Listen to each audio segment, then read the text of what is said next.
L'aéroport Toulouse-Blagnac, le partenaire des entreprises du Grand Sud-Ouest, vous présente le Club Éco d'Objectif-News.tv.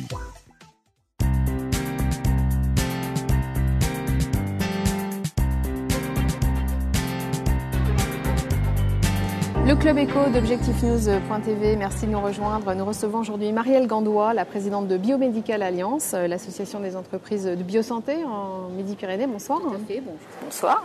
Ce secteur est important pour la région. Comment se positionne aujourd'hui Midi-Pyrénées dans le domaine de la biosanté ? Alors, Midi-Pyrénées dans le domaine de la biosanté continue son développement et son affichage économique. Aujourd'hui, ce sont 7000 emplois directs, avec beaucoup d'emplois indirects. C'est plus d'1 milliard de chiffre d'affaires. Bien sûr, nous avons des poids lourds tels que le groupe Pierre Fabre, bien entendu, en région.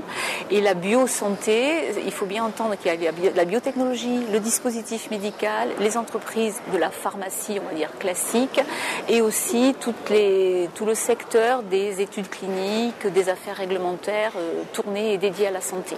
Donc tout ça. Biomédical Alliance vise à conforter le développement du secteur, à défendre les intérêts. Voilà, c'est tout à fait ça. C'est un groupement, ça n'est pas un syndicat, c'est un groupement qui se veut représentatif d'une filière santé avec les quelques métiers que je vous ai cités. Le but, les missions de Biomédical Alliance sont effectivement de défendre ce secteur, mais avant même de le défendre, de le présenter, de le faire connaître et de porter les entreprises qui sont constitutives de ce groupement vers l'international ou des problématiques qui sont le quotidien des chefs d'entreprise, PME, mais aussi grands groupes, puisqu'on a une forte cohésion entre les entreprises de toute taille confondue. Combien d'adhérents ? 72 adhérents aujourd'hui, quelques adhérents qui vont nous rejoindre, et d'une manière générale, et nous y attachons, les actions que nous menons pour le secteur santé s'adressent aussi aux non-adhérents. C'est-à-dire qu'on n'en fait pas un préambule. Bien sûr, il y a des actions, des services en particulier qui sont dédiés à nos adhérents, mais les actions que nous menons, nous faisons appel et nous l'ouvrons à toute entreprise qui se sent interpellée par le secteur santé ou une thématique du secteur santé. Donc vous avez un certain nombre d'opérations en cours, mais vous allez lancer très prochainement, le 12 avril, un club d'innovation dédié au handicap neurologique. Oui. De quoi s'agit-il exactement ? Alors, il s'agit d'un club de l'innovation que nous allons lancer pour faire émerger des projets collaboratifs. Alors, je fais un petit peu de retour en arrière. Ce club et cette thématique est issue d'une étude que nous avons menée toute l'année 2010 sur les maladies neurodégénératives que sont Parkinson, Alzheimer ou la sclérose en plaques, pour ne citer que cela. Cette étude a permis de voir qu'il y avait bien sûr des compétences, médicales en région, et que nous pourrions potentiellement trouver face à ces compétences médicales des réponses dans le secteur industriel, en tout cas entreprise, que nous représentons.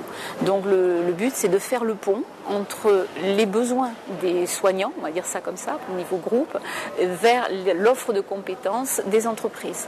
Donc nous allons mener des projets collaboratifs où nous pourrons mixer recherche publique et recherche privée, compétences publiques, compétences privées, autour de ces thèmes-là. Il y a à la fois une demande et un marché ? Voilà, il y a une demande forte. On s'est aperçu au cours de cette étude et dans le cadre du montage du club qu'il y avait un véritable intérêt porté par les attentes du secteur médical, on va dire, du secteur soignant. Voilà. Vous avez une action aussi en cours, là, qui concerne le secteur de la cosmétique.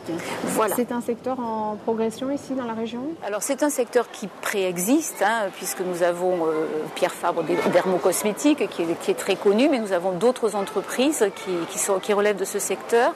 Et donc, l'association Cosmed, qui est une association nationale, nous a confié l'animation de la filière cosmétique en région Midi-Pyrénées. L'idée étant là aussi de faire émerger des projets, c'est-à-dire de dire en région à des entreprises, à des chefs d'entreprise, des chercheurs qui s'intéressent à ce domaine, de dire il y a une opération en cours, venez voir de quoi il est question, rejoignez-nous pour mener des réflexions, pour monter des projets, là aussi projets collaboratifs. Quelles sont les entreprises qu'on peut citer dans ce secteur ? Alors là, vous me prenez de cours. Vous me prenez un petit peu de cours, mais on a quelques entreprises comme Clean Real, par exemple, qui travaillent déjà dans ce domaine et qui est une entreprise où il y a exactement 3 personnes. Voilà.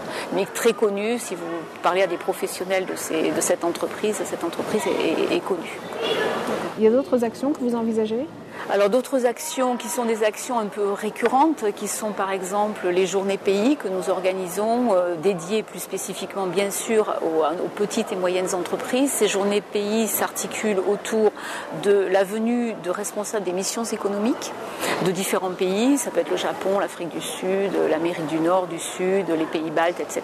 Donc ces responsables de missions économiques viennent parler du secteur santé dans le pays où ils sont en poste, et l'après-midi ont lieu des rendez-vous ciblés avec des entreprises qui ont manifesté l'intérêt pour cette zone-là.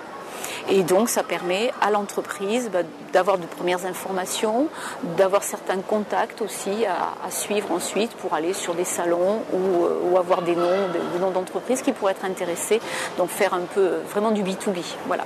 Et je tiens à souligner quand même que ces actions, comme la plupart de celles que nous menons, sont sous-tendues par la Directe et la région Midi-Pyrénées. Merci Marielle Gaudois. Je vous remercie aussi de votre accueil.